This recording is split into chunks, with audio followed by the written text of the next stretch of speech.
চিনির ভাত কাপড়ের থালায় কারসাজি করেছে ঠাম্মি, জেনে গেল দ্রোণ।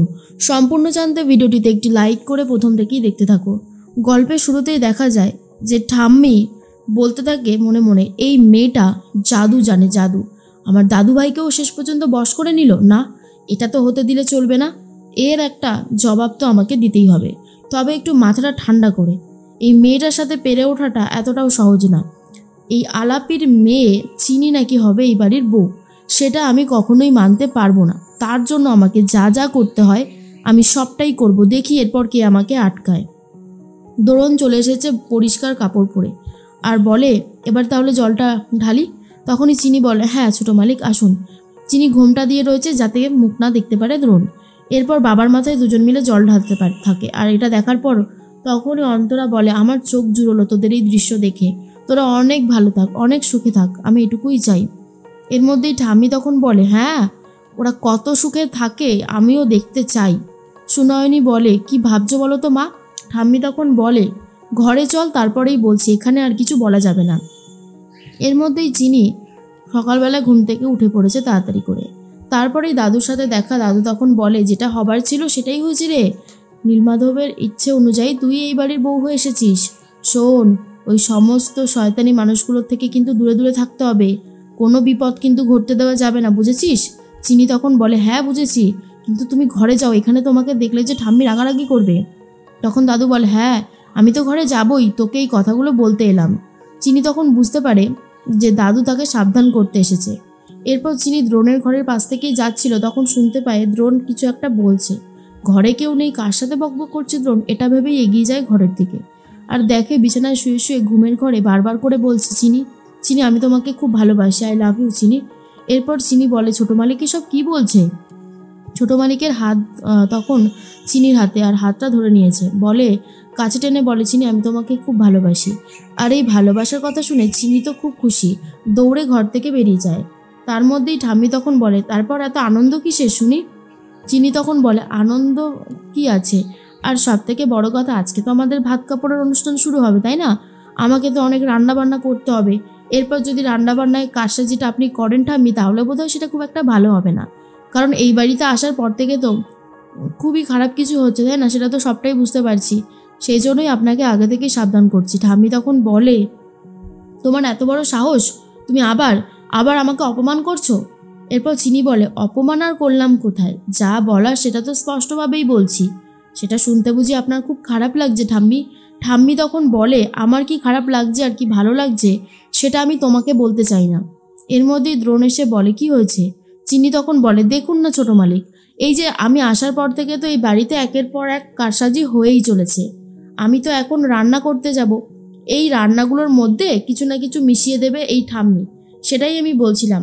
তখনই ঠাম্মি বলে, দেখো দাদুভাই, দেখো তোমার সামনেই আমাকে কিভাবে অপমান করছে, আচ্ছা আমি কি কিছু করেছি যে আমাকে এতগুলো অপমান করা হচ্ছে? দ্রোণ তখন বলে, চিনি তুমি কিন্তু ঠাম্মিকে এই অপমানটা করে একদমই ঠিক করোনি, যাও ঠাম্মির কাছে ক্ষমা চাও। তখনই ঠাম্মি বলে, থাক থাক, ক্ষমা চাইতে হবে না আর। দ্রোণ তখন বলে, ঠাম্মি আমারও একটা কথা আছে, চিনি যতক্ষণ ঘরে রান্না করবে, যতক্ষণ না সার্ভ করছে খাবারটা, তোমরা কেউই চিনির সামনে যাবে না, চিনি রান্নাটাকে খারাপ করার চেষ্টা করো না, কারণ তোমরা কিন্তু ধরা পড়ে যাবে তাতে। এর মধ্যেই ঠাম্মি বলে, দ্রোণ দাদু ভাই তুমি এসব কি বলছো? দ্রোণ তখন বলে, কেন ঠাম্মি, ভুল কিছু বলেছি বলে তো মনে হয় না। চিনি আজ পর্যন্ত যা যা করছে এই বাড়িতে আসার পর থেকে সবটাই অপয়া বলার জন্য অনেক কিছু করা হচ্ছে। এই যে আমাকে যখন ডেকে নেওয়া হলো যে চিনি নাকি অসুস্থ হয়ে পড়েছে, তখন কিন্তু কেউই ঠিক মতন বলতে পারলো না কে আগে দেখেছে, কে আগে বলেছে। ব্যাপারটা যে পুরোটাই কাকতালীয় না সেটাও বুঝতে পারছো, কেউ না কেউ তো ঘটিয়েছে ব্যাপারটা, এগুলো সব প্ল্যান মাফিক হচ্ছে, এগুলো আমি বুঝতে পারছি, সেই জন্যই তোমাকে বারণ করলাম। ঠাম্মি তো এই কথাটা শুনে প্রচণ্ড রেগে যায়, মনে মনে বলতে থাকে, দ্রোণ দাদু ভাইয়ের মাথাটা পুরো ঘুরিয়ে দিয়েছে, আমাকে এই সবটা ঠিক করতে হবে। এরপর চিনি বলে, ছোট মালিক আপনাকে অসংখ্য ধন্যবাদ আমাকে এই সুযোগটা করে দেওয়ার জন্য, কারণ ঠাম্মি যে কারসাজিটা করবে সেটা আর করতে পারবে না।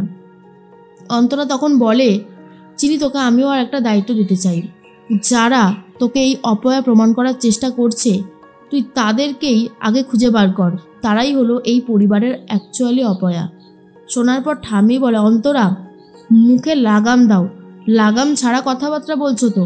অন্তরা তখন বলে, কি করব মা বলুন, যা সমস্ত কাণ্ড দেখছি এরপর তো আর মুখ বন্ধ করে রাখা যায় না, তাই না? এরপরে চিনি সেখান থেকে চলে যায় রান্নাঘরে।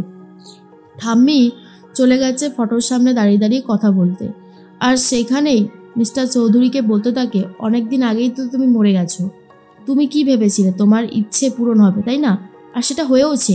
আলাপির মেয়ে চিনি এই বাড়ির বউ হয়েছে, কিন্তু কতদিন এই বাড়ির বউ হয়ে থাকতে পারে আমিও সেটা দেখতে চাই, কারণ ওকে তো আমি এই বাড়ির বউ করে রাখবো না, অসম্ভব ব্যাপার। কারণ আমি যেই মেয়েকে পছন্দ করেছি সেই মেয়ে এই বাড়ির বউ হবে।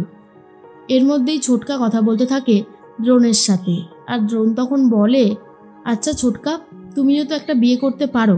ছোটকা তখন বলে, হ্যাঁ আমি নিজেই থাকি অন্যের দয়ায়, ছোট পিসি জানতে পারলে আমাকে যা ট্রিটমেন্ট করবে না সেটা আমি খুব ভালো মতন জানি, ও সমস্ত নিয়ে আমি ভাবি না। সত্যি দ্রোণ, তুই খুব লাকি যে চিনির মতন একজন মেয়েকে পেয়েছিস। চিনি কিন্তু তোকে সব দিক থেকে আগলে রেখেছে, আর এই যে তুই চিনির পাশে দাঁড়িয়েছিস সেটার জন্য তো আমার আরও ভালো লাগছে। তোরা দুটিতে এইভাবে ভালো থাক সারাটা জীবন, ভগবানের কাছে এটাই প্রার্থনা করি। দ্রোণ তখন বলে, থ্যাংক ইউ ছোটকা, তবে তুমি এই বাড়িতে আশ্রিত না, দেখো তুমি নিজেকে এত ছোট করো না, আমার কিন্তু সত্যি খুব খারাপ লাগছে। তখনই ছোটকা বলে, দ্রোণ আমাকে নিয়ে অত ভাবিস না, আমি ঠিক আছি আর আমি ঠিকই থাকবো। তুই একটা কথা মনে রাখিস, তো ছোটকা তোর পাশে সবসময় আছে, চিন্তা করিস না। এর মধ্যেই সুনয়নী তখন বলে, মা তুমি চিন্তা করো না, আজকে তোমাকে যেভাবে অপমান করলো দ্রোণ, চিনি আর অন্তরা, এর একটা প্রতিবাদ তো আমি করবই। আজকে অন্তরা যখন ভাত কাপড়ের থালা সাজাতে যাবে না, তখন ওকে আমি এমন জব্দ করব যে ও ভাবতেও পারছে না ওর জন্য ঠিক কী অপেক্ষা করে রয়েছে। ঠাম্মি বলে, দেখো আবার কোনোভাবেই যেন আমাদের ওপর সন্দেহ এসে না পড়ে, তাহলে কিন্তু গন্ডগোল হয়ে যাবে। তখনই সুনয়নী বলে, না না সেটা একদমই হবে না, তুমি চিন্তা করো না। এর মধ্যে চিনির সমস্ত রান্না কমপ্লিট হয়ে গেছে। মৌলি আর শিল্পা এসে বলে, চলো চিনি তোমাকে এবার সুন্দর করে একটু সাজিয়ে দিই, তুমি দাদাভাইয়ের থেকে ভাত কাপড়ের থালা নেবে বলে কথা, একটু না সাজালে হয়? চিনি তখন বলে, ধুস কি যে বলো না, আবার কি সাজবো? তখনই ওরা বলে, আরে চলোই না, এত ব্যস্ত কিসের বলো তো। এদিকে অন্তরা ভাত কাপড়ের থালা সাজিয়ে ফেলেছে, তারপরে চিনিকে ডাকতে চলে যায়, কারণ চিনিকে ভাত কাপড়ের থালা তুলে দেবে। তার মধ্যেই দেখা যায় দ্রোণ আর চিনি একসাথে হয়েছে। এরপরে অন্তরা বলে, নে দ্রোণ, এই থালাটা চিনির হাতে তুলে দিয়ে বল, সারা জীবনের জন্য চিনির ভাত কাপড়ের দায়িত্ব তুই নিলি।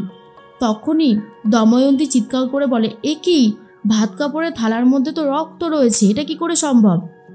ঠাম্মি তখন বলে, দাদু ভাই, এই ভাত কাপড়ের থালাতে কিন্তু আমরা কেউ হাতও দিইনি, সবটাই করেছে তোমার মা অন্তরা নিজে, তাহলে এবার তুমি কার ওপর দোষারোপটা করবে?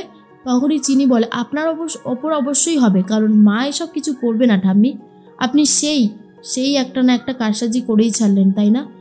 ঠাম্মি তো এরপর চিনির ওপর প্রচণ্ড রেগে যায়।